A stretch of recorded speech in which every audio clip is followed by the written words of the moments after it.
Hola, hoy les voy a presentar la clase de Leishmaniasis para la UDH. Mi nombre es Débora Di Pilia y soy infectóloga del Hospital Posadas. Bueno, dentro de las leishmaniasis tenemos la leishmaniasis tegumentaria y visceral. La forma tegumentaria incluye la forma cutánea y cutáneo-mucosa y la visceral sería la forma sistémica. Las leishmaniasis entonces se consideran actualmente enfermedades reemergentes. Tiene que ver esto con las condiciones ambientales y la mayor exposición de las personas a los vectores. Esto ocurre principalmente en las zonas donde hay deforestación de montes y la urbanización cercanas a estas zonas. Las leishmaniasis son causadas por parásitos que pertenecen al género Leishmania, de la familia Trypanosomatidae. Estos parásitos son transmitidos al ser humano por la picadura de flebótomos, que son los insectos vectores, que han sido previamente infectados de otros animales. Los tipos de leishmaniasis que hay en Argentina se dividen en leishmaniasis tegumentaria y visceral. En general, las leishmaniasis tegumentarias incluyen, como les conté, la cutánea, la mucosa, cutáneo-mucosa, y la visceral, en general es la que compromete en forma sistémica y el estado general de la persona, y en general las vísceras afectadas principales son hígado y vaso. ¿Sí? En general, que ocurra un tipo de leishmaniasis tiene que ver con la respuesta inmune del huésped y también con el tipo de parásito que se encuentre en ese lugar y el vector. Bueno, sobre el parásito de la leishmania. Pertenece al género de los protozoarios que viven dentro de las células de los mamíferos infectados. Las células que infectan son los macrófagos. Estos parásitos pueden producir leishmaniasis cutánea, pero este mismo no es la que genera la leishmaniasis visceral. Y lo mismo, la visceral no produce la leishmaniasis cutánea. En Argentina hay tres especies de leishmania que pueden producir leishmaniasis cutánea, pero la principal y más frecuente es la leishmania brasiliensis, que es también responsable de la cutánea mucosa. Luego, la que produce leishmaniasis visceral es la leishmania chagassi o infantum. Y como ya les comenté, esta no produce la forma cutánea o cutáneo-mucosa. Dentro de las formas de vida de este parásito, tiene dos formas evolutivas, la que es llamada promastigote y amastigote. Esta, digamos, es el mismo parásito que se transforma dentro del tubo digestivo del vector, del flebótomo. Su forma de vida es el promastigote, que es la forma extracelular, que como ven acá en la fotito, la que está más rosada, tiene como un flagelo o cola que le permite nadar en el tubo digestivo del vector. En cambio, dentro del citoplasma de la célula, dentro del citoplasma del macrófago, adopta una forma de amastigote, que es esta foto azulada, que se encuentra intracelular y la forma es ovoidea.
Bueno, dentro de las formas de transmisión tenemos que separar lo que es leishmaniasis tegumentaria y visceral.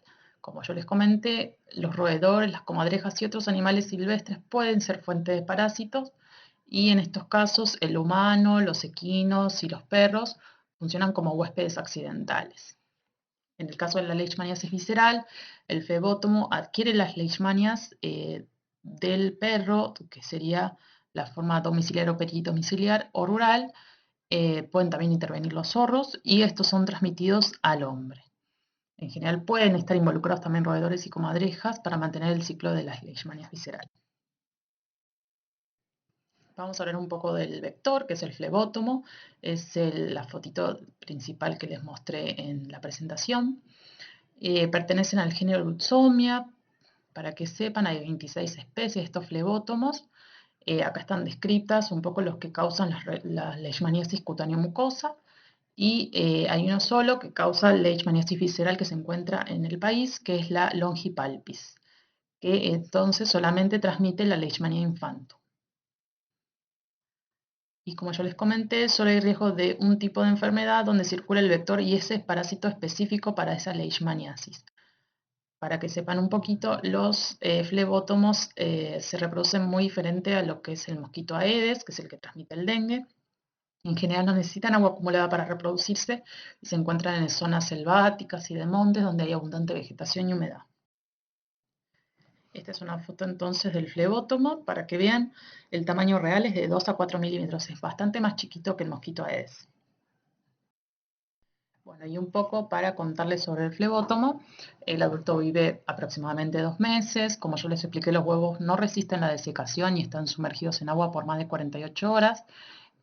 Son más frecuentes en áreas con vegetación alta, densa, mucha humedad, pero pueden invadir el domicilio y peridomicilio donde habitan en gallineros, excrementos, donde hay ambientes desordenados, tierra húmeda y sombra.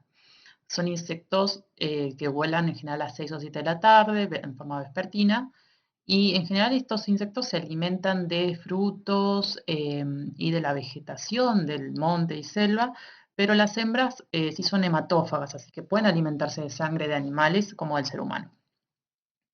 Entonces, en general los flebótomos reposan el día en lugares húmedos oscuros y por la tarde suelen volar alrededor de 200 metros, no son trayectos más largos. Un poco sobre la leishmaniasis tegumentaria, que es la cutánea y cutáneo-mucosa. En general estas estaban asociadas principalmente al sexo masculino porque era el más expuesto durante la caza, la pesca, la deforestación y es quien ingresaba a zonas de monte, zonas selváticas.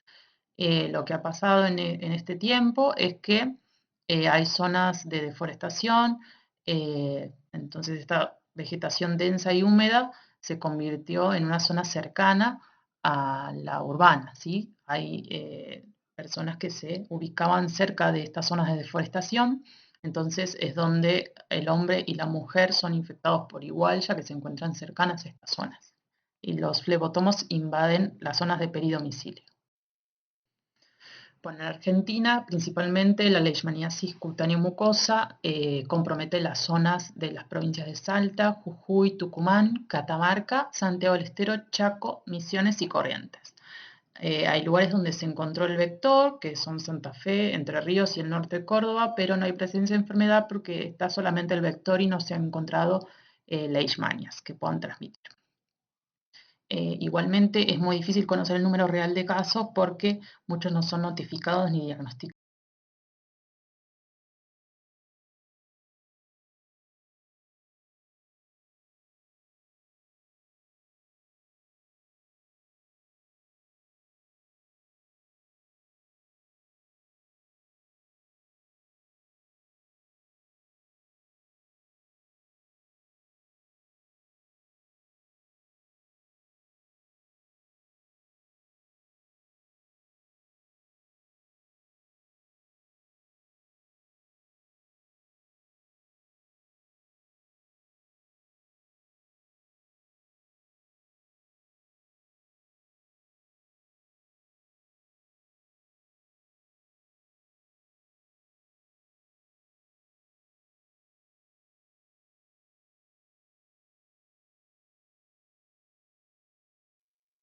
Esta es una fotito entonces donde grafica la diferente evolución de las lesiones por leishmaniasis cutánea, pero en general son las más características. Suelen presentarse en miembros superiores e inferiores, que son las zonas expuestas, principalmente son las zonas descubiertas del cuerpo en estas regiones que son más bien húmedas y de las personas que suelen ingresar al monte.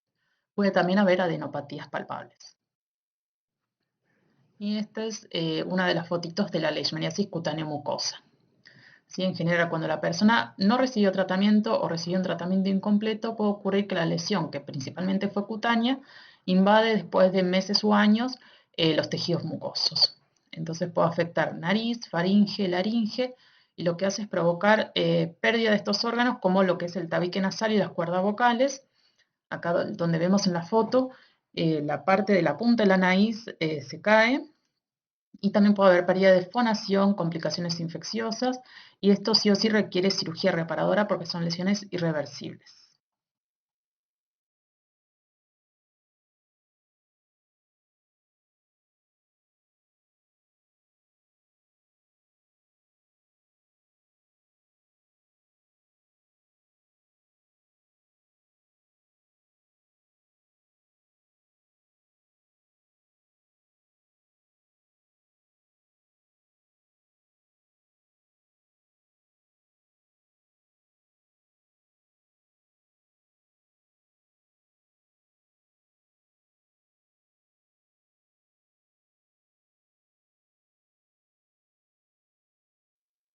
Bueno, y en este momento la transmisión del leishmaniasis visceral se ha registrado en Misiones, Corrientes y Santiago del Estero, y en Formosa solamente la leishmaniasis canina. Sin embargo, se ha encontrado el vector en la provincia de Corrientes, no así casos de leishmaniasis visceral. Bueno, entre las manifestaciones clínicas de la leishmaniasis visceral, encontramos que el periodo de incubación después de la picadura del vector varía entre 10 a 24 meses. El periodo promedio es de 2 a 6 meses y se pueden registrar hasta varios años. La leishmaniasis visceral es la forma más grave de la enfermedad y resulta fatal si no se la trata. Existen formas que son asintomáticas, que es donde se ha encontrado en el laboratorio una serología positiva, y en estos casos no debe realizarse tratamiento. Las formas sintomáticas, que son las más importantes, es la forma aguda, que tiene que ver con fiebre alta, alteraciones como anemia, que se evidencian con palidez de piel y mucosas, y el agrandamiento de hígado y vaso, ¿sí? La forma clásica, que se llama también calazar o fiebre negra, presenta fiebre persistente y ondulante, hepatoesplenomegalia, adenomegalias en forma generalizada, signos de sangrado nasal o de encías, pérdida de apetito, pérdida de peso, desnutrición grave, debilidad progresiva, ictericia y signos de desnutrición calórico-proteica. En estos casos se ven hinchazón abdominal con una distensión importante por acumulación de líquido. Bueno, acá vemos una foto que representa un poco esta última forma, que es la clásica. Y lo que tienen que saber es que el riesgo de desarrollar esta forma sintomática es más en personas con alteración de su sistema de defensas, en personas principalmente con desnutrición, por ejemplo con infección por HIV, y se da muy frecuentemente en los niños y el 90% es en menores de 10 años. Las complicaciones que llevan a la mortalidad son principalmente las infecciosas y las hemorragias. De no implementarse un tratamiento específico, se sabe que en 1 o 2 años luego de la aparición de los síntomas puede producirse la muerte. Tiene que ver esto con las malas condiciones de base, la sobreinfección bacteriana o viral y los síndromes hemorrágicos. Bueno, para el diagnóstico de esta enfermedad tenemos una definición de caso sospechoso del leishmaniasis visceral, que tiene que ver con toda persona que proviene del área endémica o donde se esté ocurriendo un brote de leishmaniasis visceral que presenten los síntomas que hemos descrito. Fiebre de más de 2 semanas de duración, que es un síndrome febril prolongado, esplenomegalia, hepatomegalia, adenomegalias, anemia, pérdida de peso. Y lo que es el caso confirmado es todo paciente sospechoso que tenga un diagnóstico confirmatorio de leishmaniasis por serología o confirmación parasitológica en tejido, lo que vamos a ver después. Bueno, para el diagnóstico entonces existen métodos de diagnóstico directo e indirecto. Los métodos directos son las que hacen una búsqueda de parásitos, donde uno va a evidenciar el parásito, que esto se puede realizar mediante el frotis, que es un extendido de médula ósea, vaso, hígado, ganglios linfáticos o sangre. Y también existe una forma para cultivo que no es la más frecuente utilizada. Y dentro de lo que es el método de diagnóstico indirecto, es el estudio de elección, es la inmunocromatografía con antígeno RK39, pero también está el método de PCR y test de aglutinación directa. Existe también la introdermoreacción de Montenegro, que es una prueba cutánea similar a la PPD o reacción de Mantoux, que es la inoculación en la piel, que esto nos sirve para el diagnóstico de la leishmaniasis cutánea o mucocutánea pero es siempre negativa en pacientes con leishmaniasis visceral sintomática. Bueno, dentro del tratamiento, primero hay que identificar signos de alarma y gravedad para definir dónde es que se va a realizar la atención. Los signos de alarma o alerta nos definen la internación en sala general. Estos incluyen la edad menor a 1 año o adultos entre 50 y 65 años, la recidiva de enfermedad, la presencia de diarrea o vómitos, edemas localizados, signos de sobreinfección bacteriana y fiebre más de 60 días de evolución. Dentro de los signos de gravedad, que esto es lo que nos hace pensar en una internación en cuidados intensivos, en terapia, es la edad menor a 6 meses o mayor a 65 años, desnutrición grave, presencia de comorbilidades, presencia de ictericia, manifestaciones hemorrágicas, edemas generalizados y signos de toxemia como puede ser letargia, mala perfusión periférica, cianosis, taquicardia o bradicardia, hipoventilación o hiperventilación o inestabilidad hemodinámica. Dentro del tratamiento existe una forma de tratamiento ambulatorio y el tratamiento hospitalario. La forma de tratamiento ambulatorio igualmente requiere o recomienda una internación los primeros 7 a 10 días para un seguimiento más estricto y luego, cuando ya se empieza a tratar en forma ambulatoria, que esto es mediante inyecciones intramusculares, el paciente debe concurrir al centro de salud si hay signos de alerta, de gravedad o efectos adversos a la medicación, como pueden ser fiebre, tos, mialgias, artralgias, rash, dolor en el sitio de inyección, pérdida de apetitos, náuseas, ictericia, manifestaciones hemorrágicas, edema, cianosis, taquicardia, diarrea o vómitos. Y lo que es el tratamiento hospitalario tiene que ver primero el tratamiento para la leishmania específica, y después medidas de soporte como el manejo hidroelectrolítico, antitérmicos y en general las condiciones coexistentes de la persona e infecciones bacterianas parasitarias, anemia y malnutrición.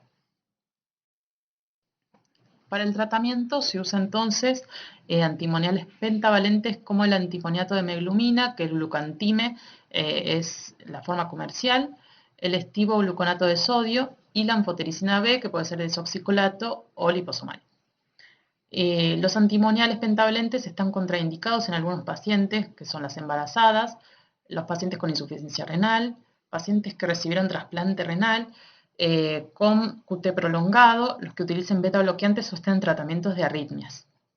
Si bien entonces la anfotericina B es la droga leishmanicida más potente disponible, se utilizan como primera elección los antimoniales pentavalentes y se reserva la anfotericina para pacientes embarazadas, con VIH, pacientes graves que requieran ingreso a unidades de cuidados intensivos y menores a 1 año. Bueno, dentro del tratamiento farmacológico entonces está el glucantime, que es la droga de primera elección. La dosis es la que está acá descrita, se usa durante 30 días, de 20 a 40 días, y esta droga puede administrarse por vía intramuscular o endovenosa.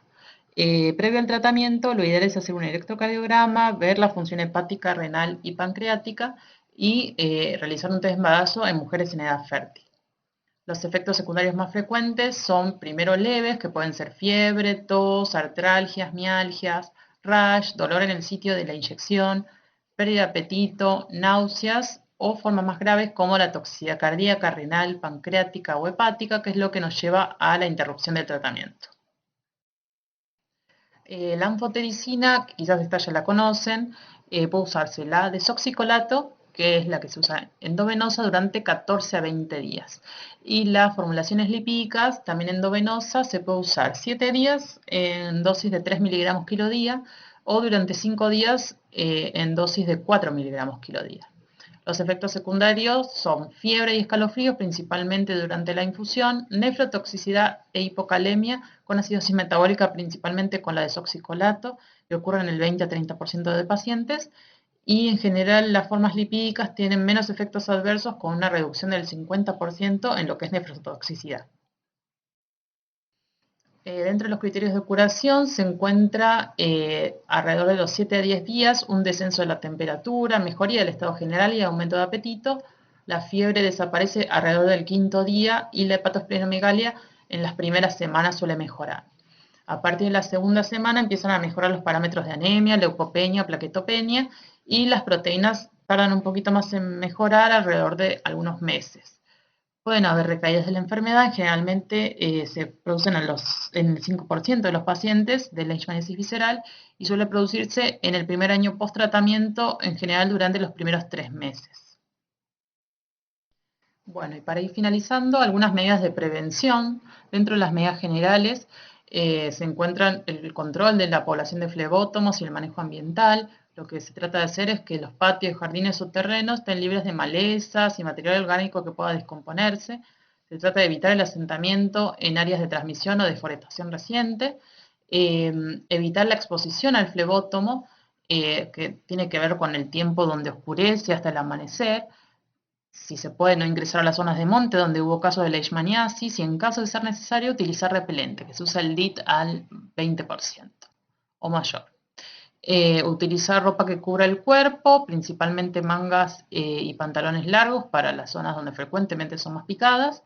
Después evitar estar en sitios de cría o atracción de vectores durante la noche, que suelen ser gallineros, caniles, fuentes de humedad, o alejarlos de donde duermen animales o humanos. Y lo que son los animales domésticos, también que estén alejados al menos 5 metros de donde duerman las personas. Usar telas mosquiteras y mosquiteros en la cama y elementos de repelencia durante la noche. Bueno, y para las medidas preventivas en perros, principalmente se trata de controlar a los perros con signos o síntomas de la enfermedad. El periodo de incubación en los animales es de 2 a 12 meses y se debe sospechar de leishmaniasis visceral en el perro que viene del área endémica con manifestaciones clínicas compatibles, como ser fiebre irregular, apatía, debilidad, descamación y úlceras en la piel, principalmente en la zona del hocico, las orejas, las extremidades, a veces conjuntivitis, parece extremidades posteriores, heces sanguinolentas y crecimiento exagerado de las uñas. Hay que colocarle pipetas a las mascotas, que bueno, las que están descritas acá protegen durante 3 semanas, y también hay collares, que esto se estima alrededor de 5 meses la protección. También se pueden rociar cuchas y lugares donde duermen, y el uso de telas mosquiteras en algunos animales. Con esto terminamos, les quería agradecer mucho a todos y bueno, les dejamos después las diapositivas y las clases. Gracias.